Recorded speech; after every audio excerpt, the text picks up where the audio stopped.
Hello, my friends. Happy weekend, Saturday. Today I wanted to give you a really short video and my thoughts on the theory of evolution. And I wanted to answer a question, do I believe in the theory of evolution? And for a person who is trying to convince you about the big purpose for human beings, it's probably a strange question, because a theory of evolution, as it's called currently, kind of neglects or completely ignores this kind of scenario. But let me go back to the question and go step by step. So do I believe in the theory of evolution? Well, I have a problem with this question. Something which is called a theory of evolution currently, it's not in my mind a real theory. I would call it a working hypothesis maybe. And the reason for that is that theories can predict. They have a predictive powers. So if you take any physical theory, I can take a system, whatever system, at the current moment. I can measure parameters of this system, and then from those parameters I can predict where the system will be in 10 seconds or 10 hours. Of course, not all systems can be mechanistically predictable. There are systems that can be only stochastically predictable, and they are chaotic systems, but I don't want to go too deep. Basically, a theory gives us some tools we can use to predict how the system, how the object behaves. And I doubt, and correct me if I'm wrong, I'm happy to listen to your arguments. I doubt that theory of evolution is capable of this kind of predictability, or is capable of predicting where the evolution will go, or where it's going, or what a particular species will look like in 10,000 years, for example, right? So I think it's not a theory; it's a hypothesis. It has some logical background, and it's not a stupid theory, but or hypothesis, but it's not proven. It's not really, in a physical sense, it's not a theory. All right. Now, what I like about this question is the last part. Do you believe? And this boils down to a very important problem in our discussions about human life, human purpose, all theories about, or hypotheses about human evolution and life and adaptability. So all those things at the very beginning start with some sort of a belief. So we think, or some people try to convince us that certain in biology and human evolution, certain things are proven, that that the evolution is a fact. And there are only small aspects of this theory that are facts, and big parts that are just assumptions. So I like it. I like the question because of this belief part, and I have a pretty complex answer to that. So there is no one theory of evolution. There are at least two big flavors. And the first one being what Darwin proposed, his original thoughts and ideas. And then something which is currently very popular in science, that is called neo-Darwinism. And I'll explain what are the differences. And there is a third flavor, which is, I think, very, very interesting. And it was proposed by, I think, one of the smartest people alive, Bret Weinstein. And I'm gonna give you a link to his podcast, to his YouTube channel. This is probably the biggest thinker alive, at least in the US, and I really admire him. However, I don't agree with his with everything he says about evolution, and I'll touch on some points today. Okay, so first, what Darwin discovered, because it's important to start from the beginning. So basically, he noticed that certain small changes in our phenotype, our physical appearance, our physical features or traits, certain small changes can accumulate over time and create a new phenotype, new machine, biological machine. And this process happens because we have natural variability. He didn't know anything about genetics at that time, so he just noticed, some animals have bigger ears, smaller ears, longer whiskers, shorter whiskers, this kind of stuff. And those changes will interact with the environment in a different way. And the concept he applied here, he invented, is called natural selection. So natural selection is basically everything that comes from the environment interacts with you and makes you either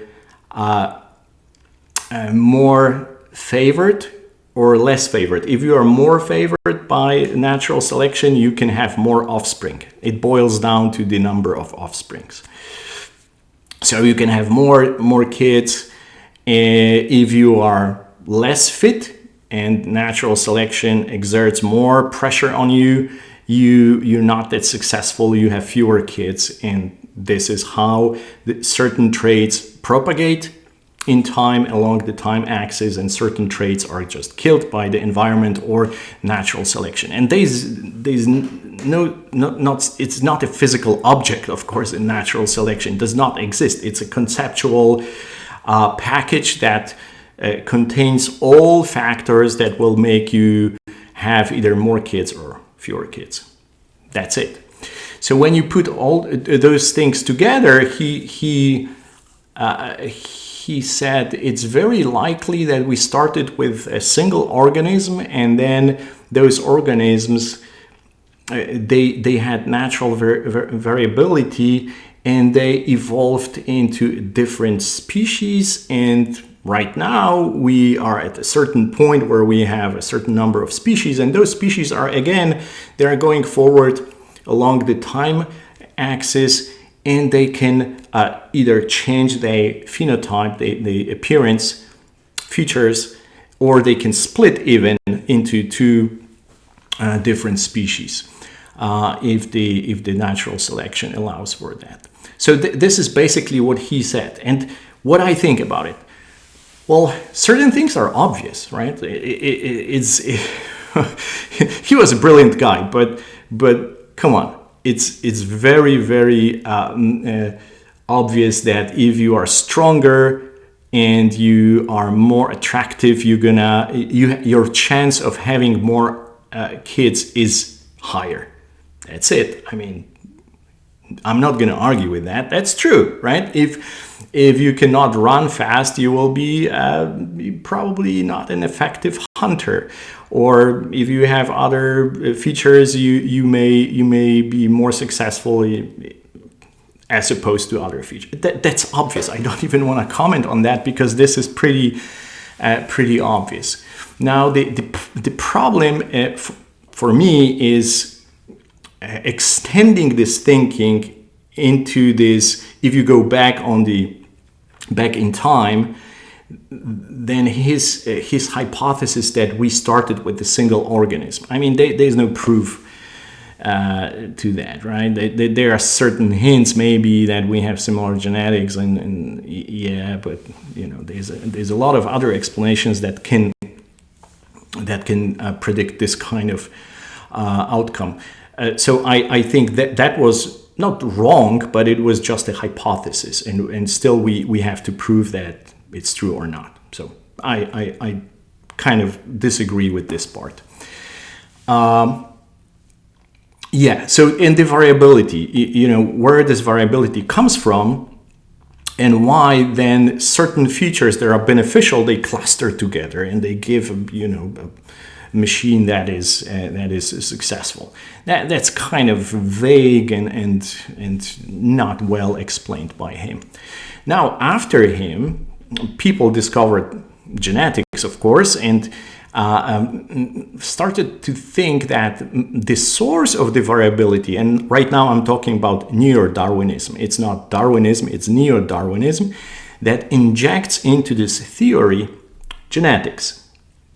And this theory says that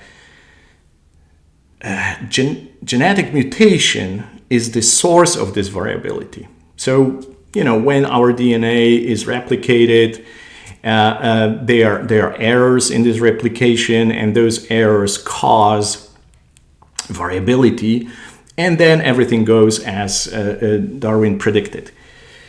So I think this is completely not true,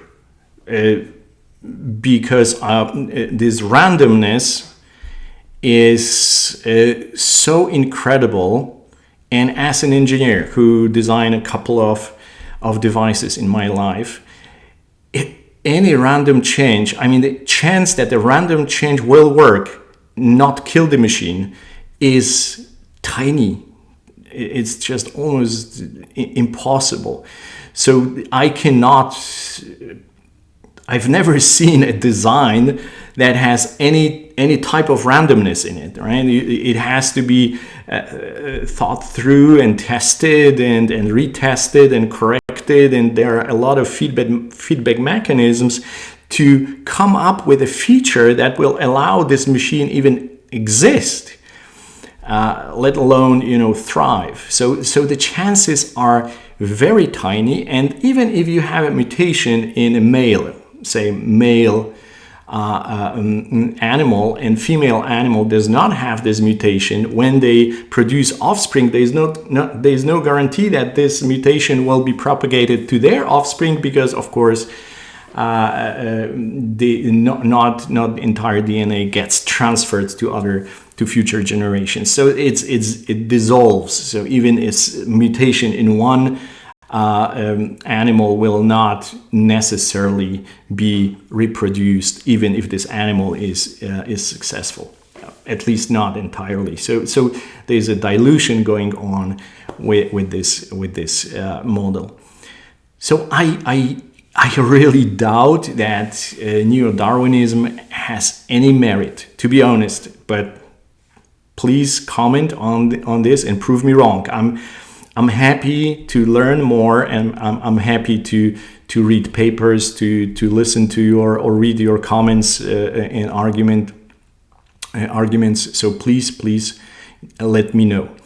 Now the third flavor, which I think is controversial, but this is the flavor that was introduced by Bret, and he is calling it, if I'm not mistaken, purposeful evolution. And this is in his mind, there is a layer of genotype that works as a computer program and can probe the reality and choose the modification that fits a current environment. So it's not like a blind random mutation, but there's a feedback loop between the environment and the genotype, and only favorable designs are allowed to be introduced. And I think it makes more sense because we see, like with our brains, we see that those changes, those adaptations are purposeful. They have purpose. I'm sorry. And it's difficult to ignore this purposeful design and drift of biological organisms. So I liked his idea.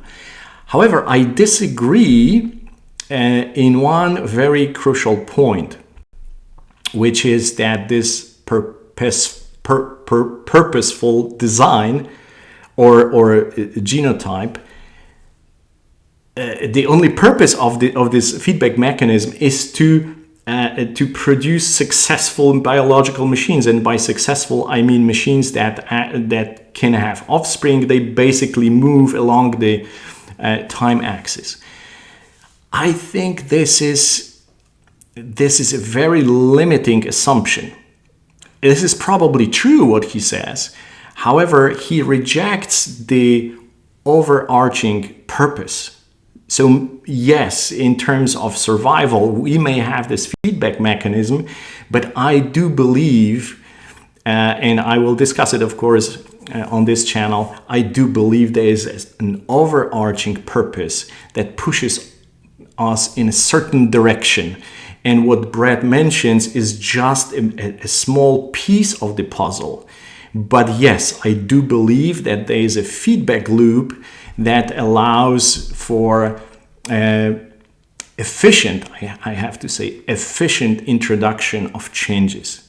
And then those changes go through the natural selection filter, and then we have new forms of biological organisms.